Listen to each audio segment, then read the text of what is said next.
कन्नौज में अजीबोगरीब मामला सामने आया है। पति ने पहली पत्नी को मृत दिखाकर दूसरी शादी रचा ली। इतना ही नहीं, पहली पत्नी के जीते जी पति ने उसका श्राद्ध भी कर डाला। आरोपी पति ने पहली पत्नी के अपने 2 बच्चों को जबरन उठवा लिया। आरोपी पति पवन पटेल के अवैध संबंधों की वजह से पीड़िता पूजा अपने बच्चों के साथ कानपुर में अपने मायके में रह रही थी। पीड़िता ने पति के खिलाफ मामला दर्ज कराया है। पुलिस को शिकायत दी गई है और पुलिस को पति की करतूत की जानकारी देकर बच्चों को वापस पाने की गुहार लगाई। मामला तलाग्राम थाना क्षेत्र के भवानी सराय का है। लोकेश दुबे जुड़ गए फोन लाइन पर ज्यादा जानकारी के साथ। लोकेश, ये पूरा मामला जरा विस्तार से बताइए और पुलिस ने क्या क्या एक्शन अब तक लिया है? देखिए, आपको बता दें, लगभग 2 साल पहले पूजा की शादी हुई थी यहाँ तलाग्राम थाना क्षेत्र के भवानी सराय गाँव में। इसके बाद में इसका पति जो है किसी मामले में जेल चला गया। इसके बाद में महिला वहां रहती रही, लेकिन जब वह जेल से छूट कर आया पति, तो उसके बाद में इसने दूसरी महिला के साथ संबंध हुए। तो इसके बाद में वो पत्नी अपने मायके चली गई। इसके बाद में भी 3 दिन पहले लगभग इसके बच्चे जो हैं, पहली पत्नी से जो बच्चे थे, उस बच्चों को लेकर वो पत्नी यहाँ पति लेकर चला आया अपने घर पे। और महिला जो है वो कानपुर की रहने वाली है। फिलहाल कल जो है महिला जो है वो एसपी के यहाँ पेश हुई और उसने अपनी सीओ सिटी को शिकायत दर्ज कराई, जिसमें उसने बताया कि ये जो है मेरी श्राद्ध तो कार्यक्रम वगैरह कर चुका है, और जो कि सोशल मीडिया पर इसने तस्वीरें वायरल की और सोशल मीडिया पर जो तस्वीरें हैं वो उसने उपलब्ध भी करवाई, मीडिया को भी दिया और पुलिस को भी दिया है। तो पुलिस ने इस मामले में इस महासंबंधित एसओ को आदेश दिए कि इसमें आवश्यक जाँच करें और विधिक कार्रवाई की जाए। ठीक है, बहुत शुक्रिया तमाम जानकारी विस्तार से देने के लिए आपका।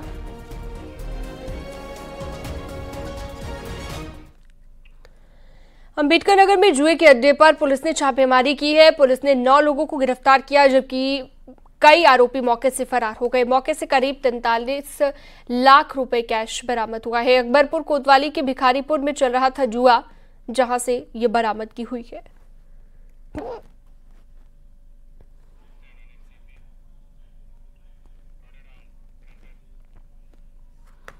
अंबेडकर नगर में दवा कारोबारी से 2 लाख रुपए की लूट हुई है। बाइक सवार 2 बदमाशों में लूट की वारदात को अंजाम दिया गया।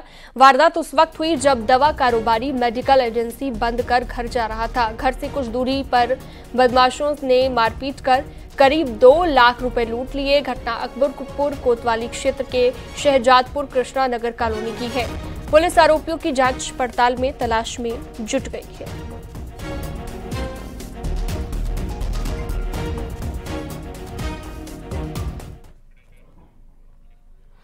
अमरोहा में हिट एंड रन का एक मामला सामने आया। तेज रफ्तार कार ने होटल के बाहर खड़े शख्स को टक्कर मार दी। कई गाड़ियों को भी जोरदार टक्कर मारी। घटना का वीडियो भी सामने आया है। टक्कर के बाद ड्राइवर कार लेकर फरार हो गया। एक शख्स गंभीर रूप से घायल हुआ है। घटना गजरौला के NH 9 की बताई गई।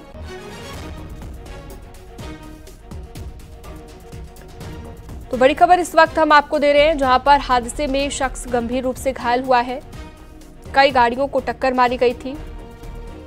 अमरोहा में हिट एंड रन का ये मामला सामने आया।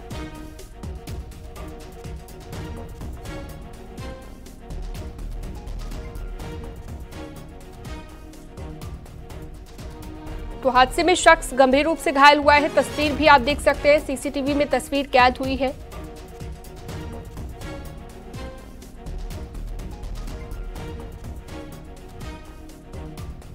कई गाड़ियों को टक्कर मारने के बाद मौके से फरार हो गया था।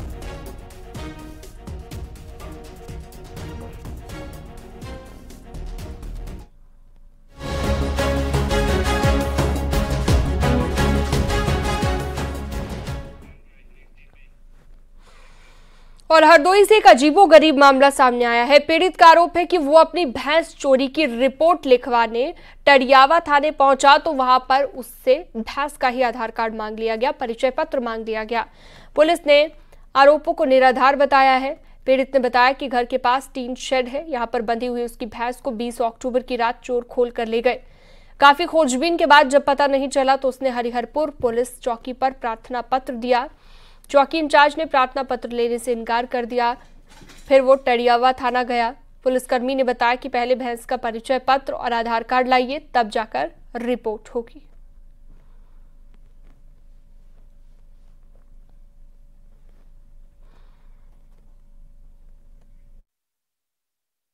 हमारी जो भैंस थी वो रोज की तरह अपने टीन शेड के नीचे बांध देते थे चारा पट्टा खिला के। 20 तारीख को हमारी भैंस साहब गायब हो गई थी और उसके बाद में जब हम चौकी पर एप्लीकेशन लिखवाने गए तो वहाँ कुछ सुनवाई नहीं। उसके बाद जब हम थाने में आए तो वहाँ हमको बताया गया कि भैंस का आधार कार्ड और फोटो पहचान पत्र लेके आओ, तो हम भैंस ढूंढेंगे साहब।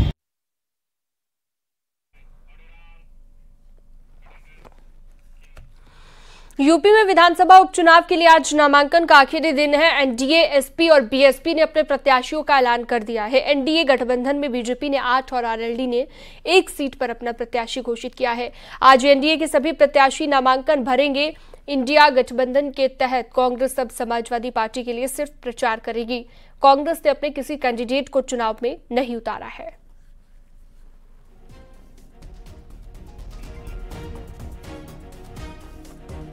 तो कांग्रेस ने अपना कोई उम्मीदवार नहीं उतारा है। कांग्रेस समाजवादी पार्टी के लिए ही प्रचार करती हुई नजर आएगी और इंडी गठबंधन एक साथ ही ये चुनाव लड़ने जा रहा है। आज नामांकन का आखिरी दिन है और नामांकन के आखिरी दिन तमाम जो प्रत्याशी हैं, जो बचे हुए हैं, वो आज अपना नॉमिनेशन फाइल करेंगे।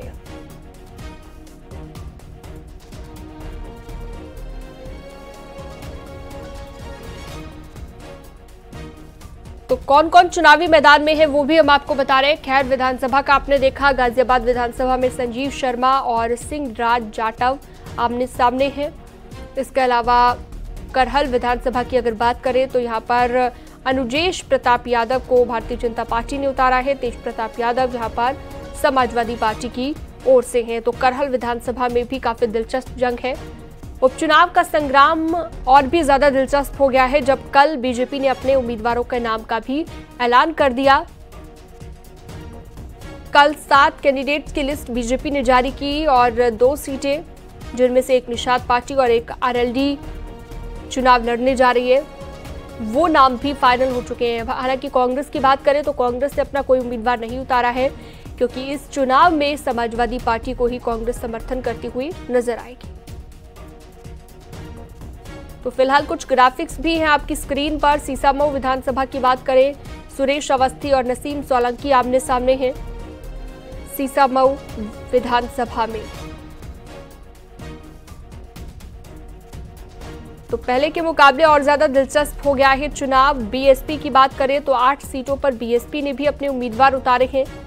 अब बीएसपी के चुनावी मैदान में उतरने का फायदा किसको मिलता है, ये देखना होगा। चुनाव के रिजल्ट आने के बाद ही ये चीज साफ हो पाएगी।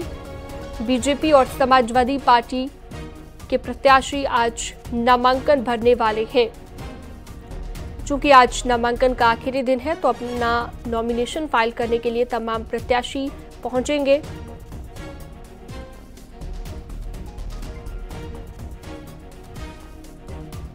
कुंदरकी विधानसभा का भी आप देख लीजिए, रामवीर सिंह ठाकुर और हाजी मोहम्मद रिजवान आमने सामने यहां पर नजर आएंगे।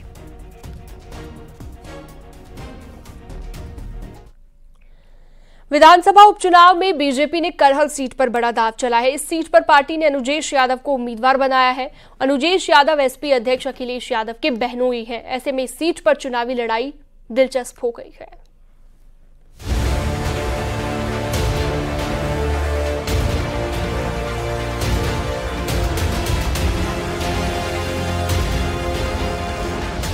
मैनपुरी की करहल विधानसभा सीट पर बीजेपी ने पेच फंसा दिया है। 13 नवंबर को यूपी में विधानसभा की जिन 9 सीटों पर चुनाव होना है, उनमें से करहल सीट भी है। करहल से जहां अखिलेश यादव ने अपने चचेरे भाई और पूर्व सांसद तेज प्रताप यादव को मैदान में उतारा है, वहीं बीजेपी ने अखिलेश के जीजा को करहल से टिकट दे दिया है, जिससे करहल सीट की चुनावी जंग और दिलचस्प हो गई है। अनुजेश यादव और तेज प्रताप सिंह रिश्ते में फूफा और भतीजे लगते हैं। भाजपा और सपा के बीच में लड़ाई है, फूफा भतीजे की नहीं। ऐसा क्या हो गया समाजवादी पार्टी के? आप तो खास रिश्तेदार अखिलेश जी के बहनोई हैं। रिश्तेदारी अलग है, पार्टी अलग है। मैं पार्टी में भाजपा में हूँ, निष्ठा से काम कर रहा हूँ, रिश्तेदारी से कोई मतलब नहीं है। सिप्पल चाचा भी अलग पार्टी बना के काम किया था। आपको बताते हैं कौन है अनुजेश यादव। धर्मेंद्र यादव के सगे बहनोई है अनुजेश यादव। धर्मेंद्र यादव की बहन संध्या यादव के पति फिरोजाबाद से जिला पंचायत सदस्य रह चुके हैं। संध्या यादव उनके पति अनुजेश पहले एसपी में थे।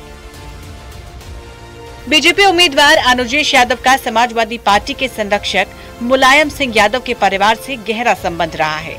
बीजेपी ने एसपी के किले में सेंध लगाने के लिए मजबूत उम्मीदवार चुनाव मैदान में उतारा है। बीजेपी का दावा है कि इस बार करहल में कमल खिलेगा।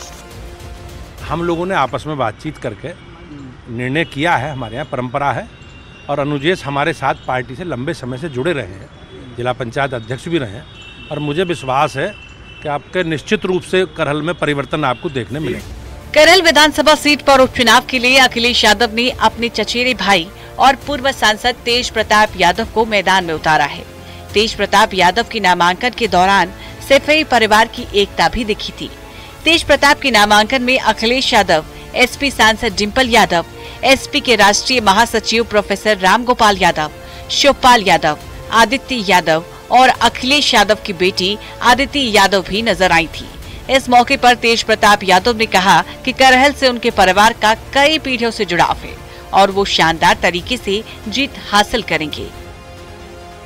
जनता ने मन बना लिया, जो रुझान निकल के आ रहे हैं, जनता का जो मूड है वो समाजवादी पार्टी के साथ, आगे राष्ट्रीय अध्यक्ष जी के साथ में और बड़े अंतर के साथ समाजवादी पार्टी सीट को जीतेगी। करहल वासियों को क्या संदेश देना चाहेंगे? क्या कुछ? करहल से हम लोगों का लगाव कई पीढ़ियों का है, यहाँ के लोगों से घरेलू लगाव जुड़ाव रहा और मुझे फिर से उनका सेवा करने का मौका मिले, उनका समर्थन आशीर्वाद प्राप्त हो, यही मिलता।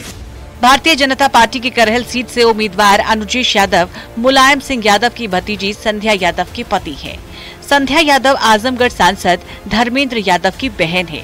इस तरह तेज प्रताप यादव और अनुजेश यादव फूफा और भतीजे हैं। संध्या यादव और उनके पति अनुजेश यादव भी पहले समाजवादी पार्टी में ही थे, लेकिन बाद में उन्होंने भारतीय जनता पार्टी का दामन थाम लिया था। न्यूज़ 18 के लिए ब्यूरो रिपोर्ट।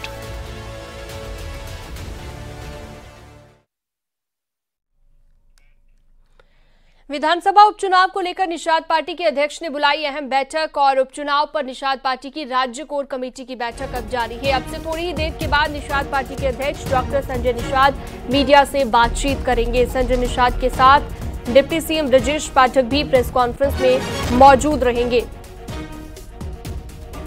तो थोड़ी ही देर में मीडिया से बातचीत करेंगे संजय निषाद। उपचुनाव पर राज्य कोर कमेटी की बैठक इस वक्त जारी है और थोड़ी ही देर में डिप्टी सीएम ब्रजेश पाठक के साथ नजर आएंगे संजय निषाद और मीडिया से बातचीत करेंगे।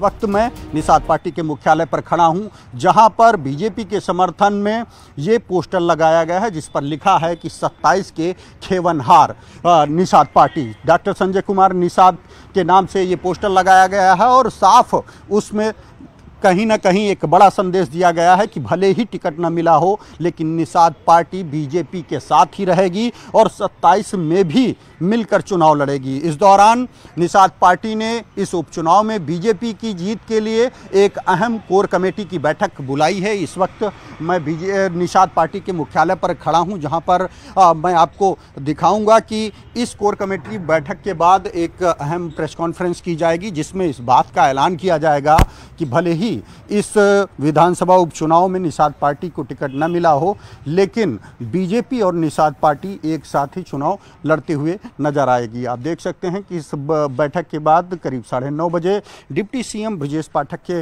मौजूदगी में खुद डॉक्टर संजय निषाद इस प्रेस कॉन्फ्रेंस को संबोधित करेंगे और बीजेपी के साथ ही चुनाव लड़ने का ऐलान कर विपक्ष को हराने की प्रतिज्ञा करते हुए नजर आएंगे। कैमरामैन अनिल मौर्य के साथ राजीव प्रताप सिंह, न्यूज़ 18 लखनऊ। सीएम योगी आदित्यनाथ ने त्योहारों को लेकर कानून व्यवस्था की बैठक की है। त्योहारों को लेकर सीएम योगी ने अधिकारियों को कई निर्देश दिए।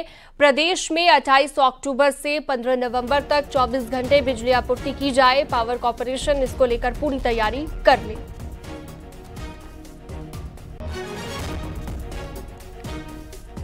तो दिवाली से पहले बैठक की है सीएम योगी आदित्यनाथ की तरफ से आदेश दिए गए हैं कानून व्यवस्था को लेकर भी और साथ ही साथ तमाम तरह की व्यवस्थाएं दिवाली से पहले हो, चाहे वो बिजली आपूर्ति की हो, इन सभी चीजों को लेकर अधिकारियों को निर्देशित किया गया है।